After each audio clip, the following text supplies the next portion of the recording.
न्यायमूर्ती यशवंत वर्मा यांच्या घरातील पैशांचं घबाड हा सध्या सर्वांच्या चर्चेचा मोठा विषय ठरलाय। या संदर्भात एक व्हिडिओ सुद्धा आता समोर आलाय। सुप्रीम कोर्टानं जारी केलेल्या या व्हिडिओमध्ये जळालेल्या नोटा स्पष्ट दिसतायत, पण आपला या पैशांची काहीही संबंध नाही असा दावा वर्माने केलाय। पण आता या प्रकरणावरून अनेक प्रश्न उपस्थित झालेत। पाहूया याविषयीचा हा सविस्तर रिपोर्ट। जळून खाक, नोटांची राख।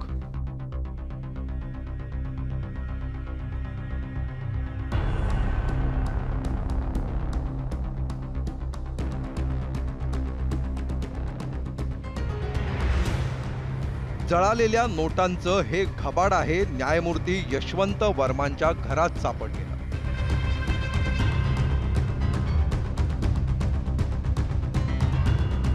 1-2 लाख नाही तर कोट्यवधींची रोकड जळाली। त्याचं झालं असं की होळी दरम्यान वर्मांच्या दिल्लीतल्या शासकीय बंगल्याला आग लागली। ही आग विझवण्यासाठी अग्निशमन दलाला पाचारण करण्यात आलं। अग्निशमन दलानं आग तर विझवली, पण या आगीत जळालेल्या नोटांनी वादाचा भडका उडालाय। 500चे बंडलच्या बंडल जळून खाक झाले।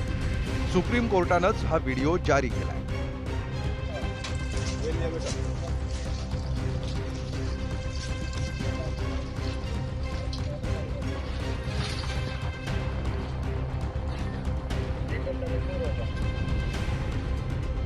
या नोटांमुळे आता न्यायमूर्ती यशवंत वर्मा वादाच्या भोवऱ्यात सापडले।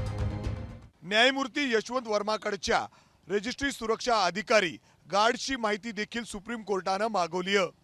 तर वर्माकडे काम करणाऱ्या कर्मचाऱ्यांच्या मोबाईलचे 6 महिन्याचे CDR देखील मागवण्यात येणार आहेत। मोबाईलमधील कोणताही डेटा डिलीट न करण्याचे निर्देश देखील देण्यात आले आहेत।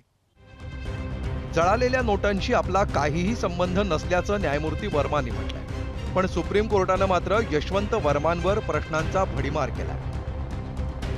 तुमच्या घरात सापडलेल्या पैशांचा संबंध काय? तुमच्याकडे सापडलेले पैसे आले कुठून?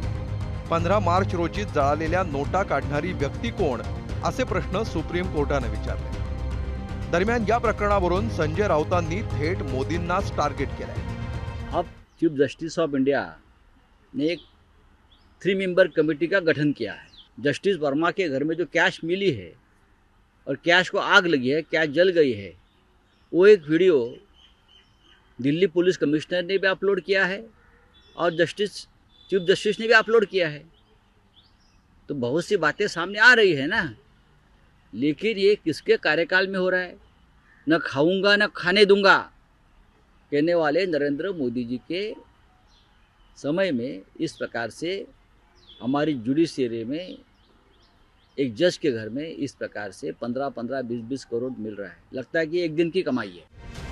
तर ज्येष्ठ विधिज्ञ उज्ज्वल निकम यांनी देखील या संपूर्ण प्रकरणावर भाष्य केलंय। सामान्य माणसाचा त्या देशाचा नाण्यावरती विश्वास असला पाहिजे आणि सामान्य माणसाचा त्या देशातील न्यायव्यवस्थेवरती विश्वास असला पाहिजे। याच्यातील एकावरचाही विश्वास जर सामान्य माणसं कमी झाला तर त्या देशात अराजकता येऊ शकते। आणि म्हणून आजही लोकांच्या मनात शेवटचा आशेचा किरण न्यायपालिका, न्यायव्यवस्था आहे। या प्रकरणात काही प्रश्न मात्र अद्यापही अनुत्तरितच आहेत। रोकड एकूण किती रुपयांची आहे? सापडलेली रोकड सध्या कुठे आहे? अर्धवट जळालेली रोकड कुणी काढली? व्हिडिओ शूट करणारा कोण? स्टोअर रूम मध्ये कोण कोण जात होतं? रोकड सापडणं न्यायमूर्ती वर्मांना कट वाटत असेल तर तो कुणी रचला? आग लागेपर्यंत स्टोअर रूम मधल्या रकमेची कोणालाच कशी माहिती नव्हती? न्यायव्यवस्था हा लोकशाहीचा तिसरा स्तंभ मानला जातो। न्यायमूर्ती यशवंत वर्मांचा जळालेल्या नोटांशी संबंध आहे की नाही हे चौकशीनंतर समोर येईलच। मात्र अशा प्रकारे एखादे न्यायमूर्ती संशयाच्या भोवऱ्यात सापडणं हे योग्य नाही यावर कोणाचंही दुमत नसेल। ब्युरो रिपोर्ट, ABP माझा।